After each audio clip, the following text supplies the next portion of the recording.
like I had to stand up for myself. Like I had to do something to protect myself because nobody else was protecting me. She was the only female member of the San Mateo County Sheriff's SWAT team, and now she's about to receive what could be a record settlement for a sexual harassment case, $8 million.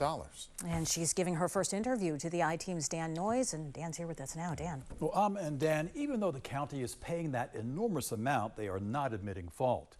There were several surprises during my interview with Karin Barker, including the fact that she intends to keep working for the Sheriff's Department. And I went through UC Berkeley as a pre-med student and was working as an EMT at the time. 32-year-old Karin Barker told me in this exclusive interview that she studied to be a doctor, but she became drawn to law enforcement. I had a change of heart. I started doing ride-alongs, and I just loved it. I loved that you could be able to help somebody on their worst day and make it maybe just a little bit better or make them feel a little bit safer. She excelled as a San Mateo County Sheriff's deputy, receiving the department's Medal of Honor with her partner for rescuing a woman from a burning mobile home. And I was trying to hold my breath because it was pretty impossible to breathe, so I would come back out to take a breath and then go back in to look for her.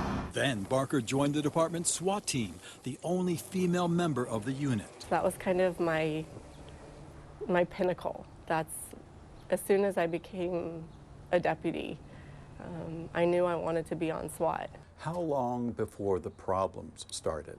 I now see that it was almost immediate. I think at the time I was trying very hard to block it out. You know, I had worked so hard to get on that team, and it was everything to me. You know, it was blood, sweat, and tears that I put into it. The lawsuit against the county lists lewd comments allegedly made by her SWAT team leader, Andre Munoz, in front of other officers. Wanting to have sex with me, wanting to watch me do sexual things with other people. Barker tells me the comments were relentless and that it got physical during a training session out of town in front of other SWAT team members. He wrestled me to the ground and reached his hand through my leg, you know, touching private areas. I reached Andre Munoz on his cell phone last night. He hung up as soon as I said my name and referred me by text to his lawyer. Jonathan Murphy confirmed he's representing Munoz in a personnel matter, but would not go into detail and would not offer any response to Barker's lawsuit or the settlement. She told me her complaints to the county's HR department went nowhere. I really, really hoped something would come from that. And when it didn't, I was scared. Then came my Batmobile investigation.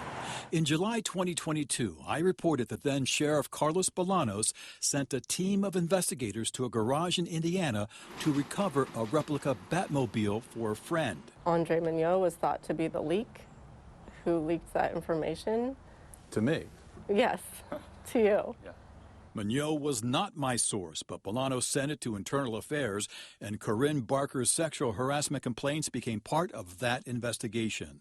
When it stalled, Barker resigned from the SWAT team and filed a lawsuit that is now being settled for $8 million. I think it gave me hope that women can stand up for themselves and be successful, that it is possible. I spoke with Karin Barker's attorney. We were willing to settle the case for much less, much earlier in the litigation before so much testimony came out. Zach Franklin tells me he began to press for a higher settlement amount after he learned that Barker's colleagues on the SWAT team stood up for her and complained about Munoz's behavior. The county denied the allegations but relented. And I think they feared, and rightfully so, that if we went to trial, a jury could return a verdict that's much bigger than $8 million.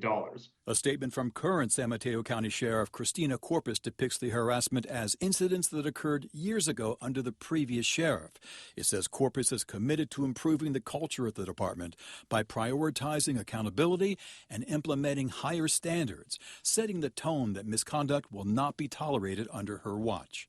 Despite the treatment she received and how her complaints were ignored, Karin Barker wants to remain at the San Mateo County Sheriff's Department.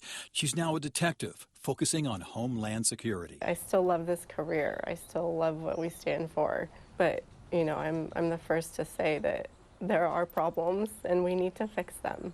But you know that there are women out there who are like, okay, you have the settlement. Why don't you just get out of law enforcement? I think I would be abandoning who I am. You know, this is not just a job. My son is proud to say that his mom is a detective. You know, he looks up to me, and I still find a lot of meaning in the work I do. Andre Munoz was no longer working there. It appears the $8 million settlement for a single plaintiff could be a record for the state, but we can't know for sure. Many settlements are confidential, but this is definitely one of the highest amounts. The county attorney responded late today saying insurance will cover most of the $8 million.